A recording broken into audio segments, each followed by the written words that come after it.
You taking responsibility, or are you giving them a device and saying, go down that rabbit hole? I'm trying to go to Pilates class. Do you want your kid to be a thought leader or an assassin? What is she talking about? What is going on here? Candace Owens just wrapped up a massive 4.5-hour meeting with Erika Kirk, and now she's saying the tension between them has finally cooled off. According to Candace, the sit-down was very productive, the kind of talk that probably should have happened ages ago. She even admitted that she and Erika agreed on way more than she expected, though they still clashed over a few people and topics. But here's the twist. Can anyone really trust the info Erika's sharing?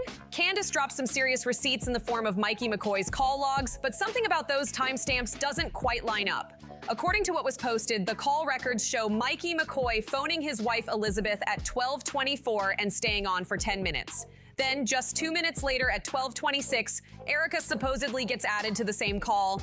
Here's where it gets strange. The reports claim that at 12:23, just before all this, Charlie Kirk was already caught up in a violent incident. That means the timing between those calls and what's being reported publicly doesn't add up. However you look at it, something's off, and the details already conflict with what's been printed by major outlets. At 11:23 a.m. Phoenix time, that's 12:23 in Utah, Erika Kirk was reportedly sitting in her mother's hospital room when a call from her husband's longtime assistant, Mikey McCoy, flashed across her phone. It's only a 3-minute difference from earlier reports, but sometimes those tiny gaps raise the biggest questions. Small inconsistencies can point to something much larger, and people online aren't letting it slide. When I lived out here, I was here for 5 years.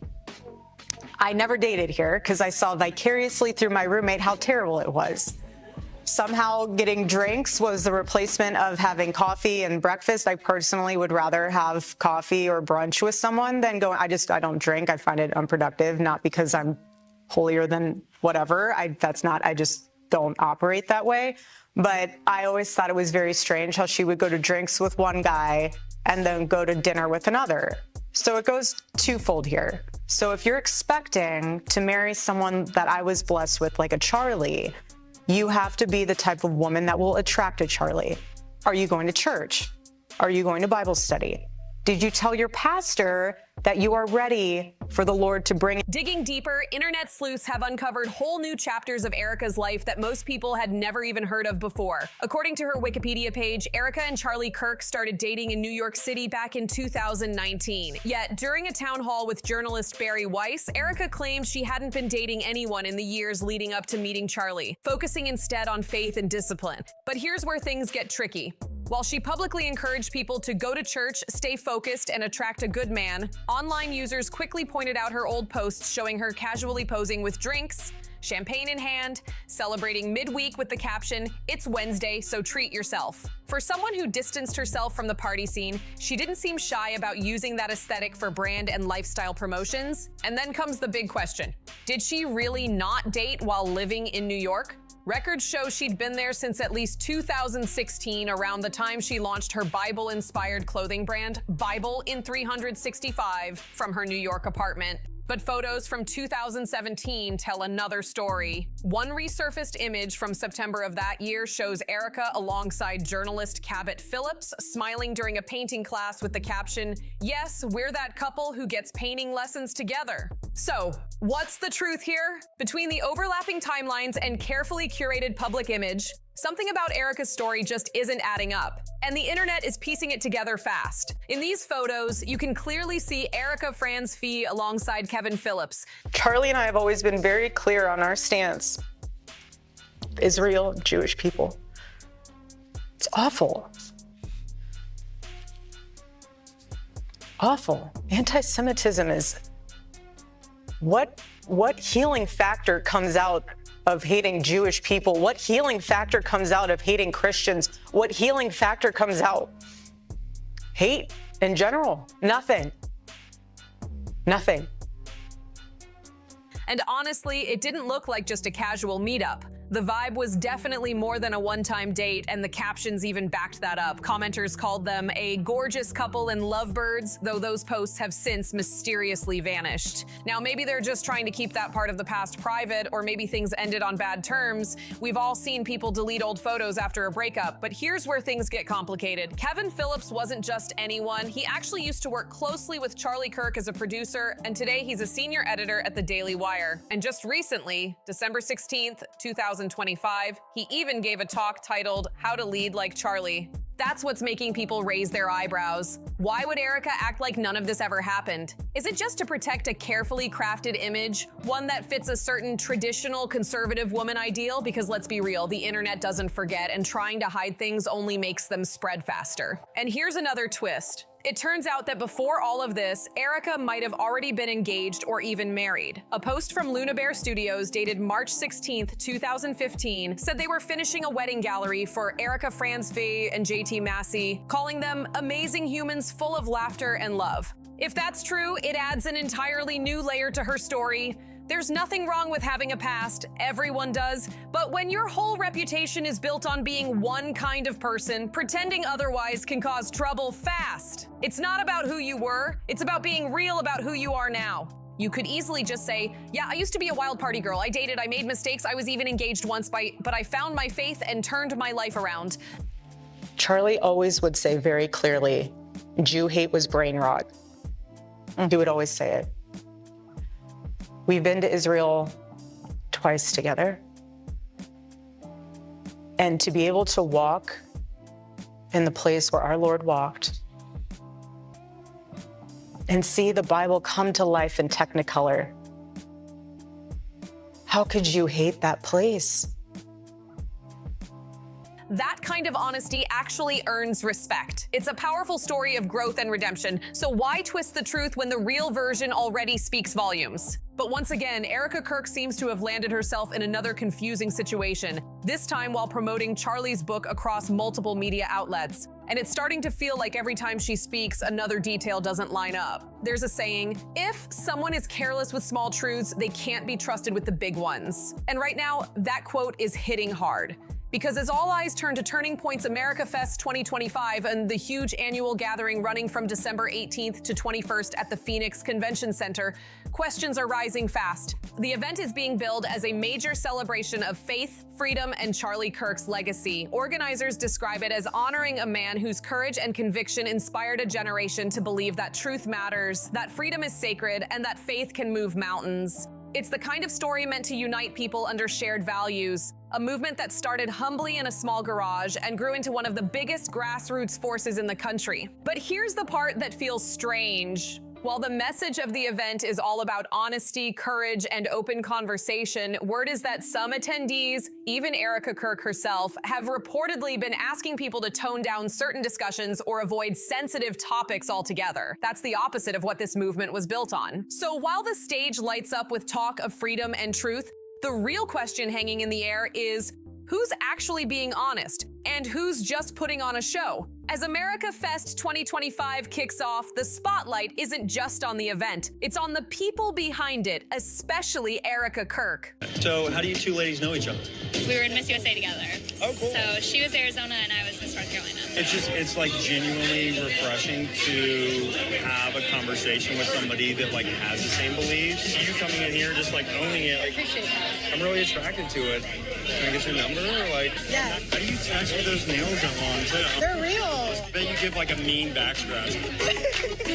For months, she's been at the center of whispers, theories, and public speculation, and this week is no different. Cameras are flashing, microphones are pointed her way, and reporters keep asking one question: what is she hiding? Behind the glitz and patriotic banners, tension is building. The gathering was meant to celebrate faith, freedom, and Charlie Kirk's legacy. But instead, many attendees can't stop talking about the inconsistencies in Erika's story. Some fans came expecting a heartfelt tribute to Charlie, but they're leaving with even more doubts about the people now speaking in his name. Erika has spent weeks pushing Charlie's final message and promoting his book, presenting herself as the keeper of his mission. But the tone has changed. Her interviews have become defensive, emotional, and occasionally confusing. At one press stop, when asked about discrepancies in her timeline, she quickly shifted topics, calling the questions distractions from what truly matters. Yet those distractions are exactly what the public can't ignore. And that's the problem. When you build your image on honesty and faith, people notice the cracks. A growing group of online sleuths has been dissecting everything she says, cross-checking dates, photos, and events. They've created full threads laying out her past connections, her deleted posts, and her evolving storylines. Every time something new surfaces, it feeds the belief that there's still more she hasn't told. At the same time, Turning Point USA is trying to hold things together. Their promotional material calls America Fest, a tribute to Charlie's courage and the movement he created. The halls of the Phoenix Convention Center are draped in red, white, and blue, and giant screens replay Charlie's old speeches, his voice echoing through the crowd full of conviction. People are cheering, but in between the applause, quiet conversations buzz about Erika's sudden rise into the spotlight. Topics of this show remind you of anything? Anyone? Maybe this guy? Okay, so follow this timeline here with me. On August 9th, Yair Netanyahu, the son of Bibi Netanyahu, announces that he's going to be starting a new podcast with, once again, very... Multiple insiders have said she's now involved in key organizational meetings that Charlie once handled personally. She's appearing on panels, giving emotional speeches, and sharing stories of his private faith and leadership. Some supporters see it as touching, others find it uncomfortable, like she's trying to shape a new narrative that doesn't match the one Charlie left behind. Even her relationship with the rest of the Turning Point team seems strained. According to staff who've attended planning sessions, Erika's insistence on controlling certain topics has rubbed longtime members the wrong way.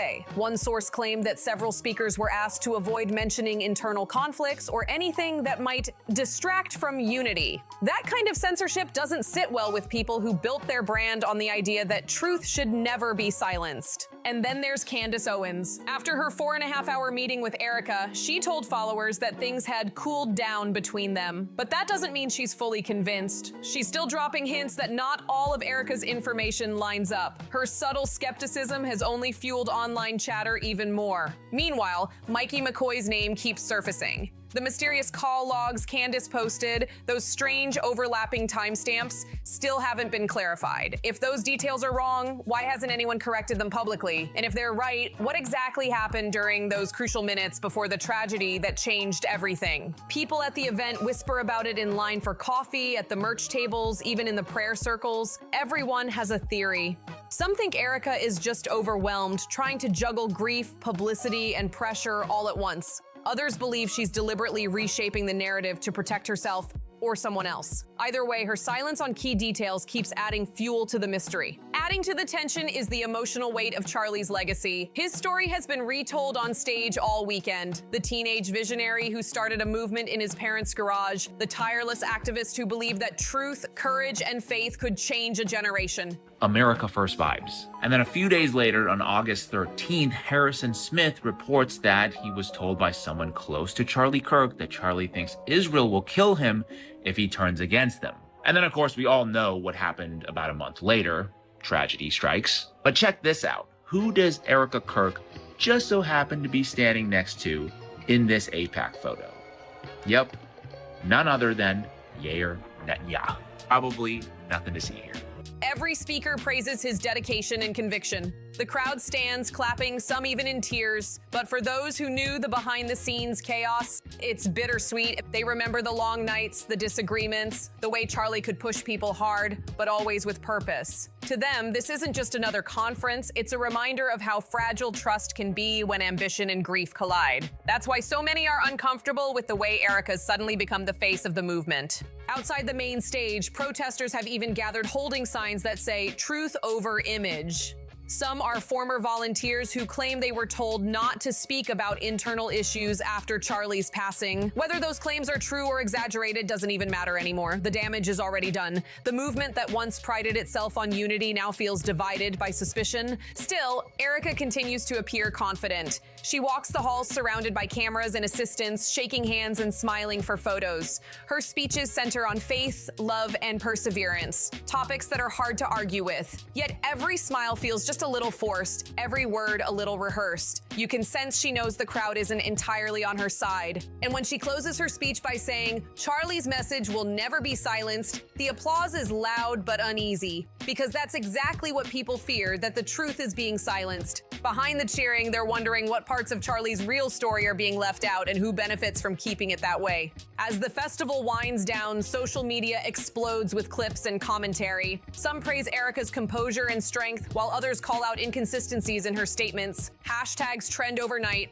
Comment sections turn into debates. Influencers and podcasters jump in, each with their own take. By the time the lights go out at the Phoenix Convention Center, one thing is clear. This movement is at a crossroads. The image of unity and truth that Charlie fought so hard to build now hangs in the balance, and the person standing at its center, Erika Kirk, faces a choice. Will she finally come clean and rebuild the trust she's lost? A couple of weeks ago, Erika Kirk went on Megyn Kelly's show and was talking about Charlie Kirk's new book, Stop in the Name of God. When Megyn Kelly asks her if she's read the book in its entirety, she says yes. But last night on Sean Hannity, she tells a different story. Watch this. To read it.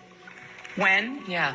As much as I can, driving into the office No, or... but I mean, was it written in its entirety before Charlie died? Yes. It was, okay. Yes, it was. He finished writing this, I believe, in June or July of this year. So you had read it. Or will she keep controlling the story until it collapses under its own contradictions? Either way, the world is watching closely, and this time, no amount of stage lights or polished speeches will make the questions disappear. By the final night of America Fest 2025, the energy inside the Phoenix Convention Center had shifted. What began as a celebration of faith and freedom now felt tense, uneasy, like something beneath the surface was about to snap. Cameras flashed as thousands gathered for the closing ceremony. Banners of Charlie Kirk's smiling face hung high above the stage, and the audience waited for Erika Kirk to deliver the most anticipated speech of the weekend. But you could feel the weight in the air. People whispered, scrolling through their phones, reading online posts that dropped throughout the day. Hashtags like hashtag Erika Timeline and hashtag AmericaFestTruth had taken over social media. Screenshots of old photos, snippets of call logs, and side-by-side comparisons of her past statements flooded the internet. Every new expose made things harder to ignore. Erika stepped out onto the stage dressed in a simple cream suit, her hair pulled back, her expression controlled but distant. The crowd cheered at first, but even the applause sounded unsure, like people were clapping more out of habit than enthusiasm. She took a deep breath before speaking. "I know this year has been painful for many of us," she began, her voice steady. "We've been tested in ways we never expected, but we are still here because Charlie's message was never about one person. It was about truth, courage, and faith." The words echoed, but the emotion behind them felt strained. Some attendees nodded along, others watched silently, arms crossed. The live chat from the event's online stream was a mix of praise and suspicion. Some writing, "We stand with you," others asking bluntly, "Where's the proof?" Meanwhile, behind the stage, several Turning Point staff members were scrambling. Sources say that during the conference, a few key donors had started asking uncomfortable questions. They wanted to know why certain internal reports had been adjusted and why Erika's version of key moments didn't match what others remembered. It wasn't just gossip anymore. Money was involved, and that meant accountability. As I read it, again, I read the whole thing, you know, and I'll be honest, I can't read the last few pages. I'm not there yet. It's just emotionally, because I once this understand. book is done, it's done. Now I get it, this is something really small, and maybe it doesn't even matter. It's possible she just didn't bring that detail up to Megyn Kelly. But as the saying goes, if you can lie about small things, you can also lie about big things. And it didn't help that Candace Owens had quietly left the event earlier that day after her Q&A session. Her team refused to comment, but eyewitnesses said she looked tense, even frustrated as she left the venue. That move sent a signal loud and clear. Something wasn't right. Then came the moment that had everyone buzzing online. Halfway through her speech, Erika mentioned the pain of losing Charlie, calling him a man of vision who gave everything to this mission. But then she paused, looked down, and seemed to struggle for words. The pause stretched on. It was just a few seconds, but long enough to make the crowd restless. When she continued, her tone cracked. "People can twist timelines, misread intentions, or doubt my heart," she said, "but I know my truth, and I will not let lies win."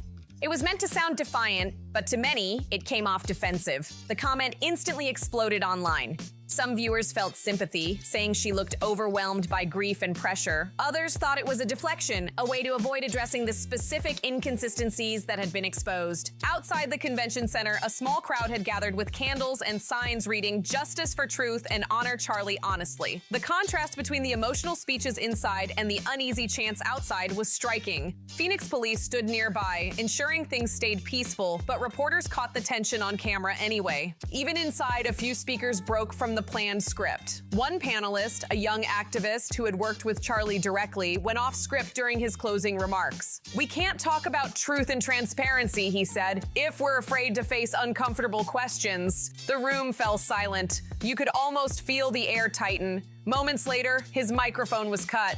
By the next morning, clips of that interruption were circulating everywhere. The video had already reached hundreds of thousands of views before the event organizers could issue any response. People were demanding explanations, calling for clarity from the Turning Point leadership, and most of all, from Erika herself. It was no longer just about her personal story or her past relationships. It was about credibility, trust, and the legacy of the man whose name was on every banner that weekend. Charlie Kirk had built his career preaching about integrity and standing firm in the truth, even when it's uncomfortable. Now, that same message seemed to be haunting the very people who claim to honor it. Back in her hotel later that night, Erika was reportedly seen alone in the lobby, scrolling through her phone with a look of exhaustion. One witness said she seemed completely drained, like the weight of the world was on her shoulders. Another insider hinted that she was advised by close friends to take a step back from public appearances, at least for a while. Whether she'll actually do that remains to be seen.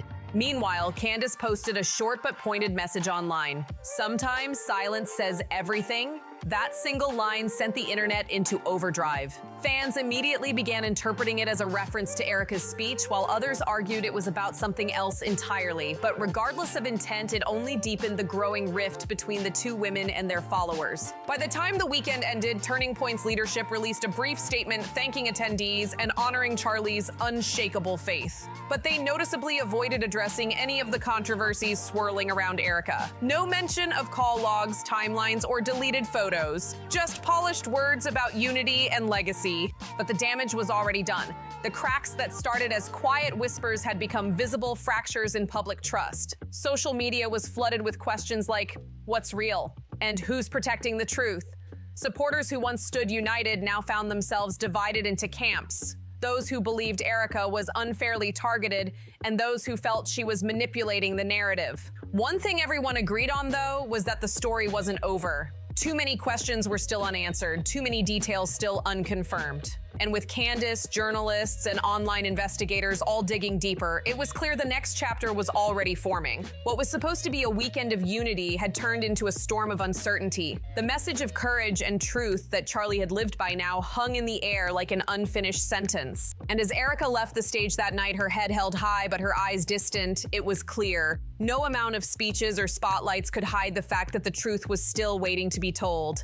We came together to honor Charlie Kirk's legacy, to keep his mission alive and celebrate the country he believed in so deeply. Over 4 unforgettable days, thousands of people gathered, heard from speakers, and joined training sessions meant to inspire leadership and activism. But here's what has people talking. Who exactly are these partner organizations and top leaders they keep promoting? Because if you remember, Charlie had major issues with some of these same donors and groups before he passed. So who's really choosing these speakers now, and whose interests are they serving? Something about the setup of this event feels familiar. The flashy stage, the messaging, even the tone. Some are saying it mirrors influence from places far beyond the US, which is raising eyebrows. Let's rewind the timeline. On August 9th, Yair Netanyahu, yes, the son of Benjamin Netanyahu, announced he was launching a new podcast with what he called America First values. Then just a few days later, on August 13th, reports surfaced claiming that someone close to Charlie said he feared he might be targeted if he ever turned against certain powerful interests.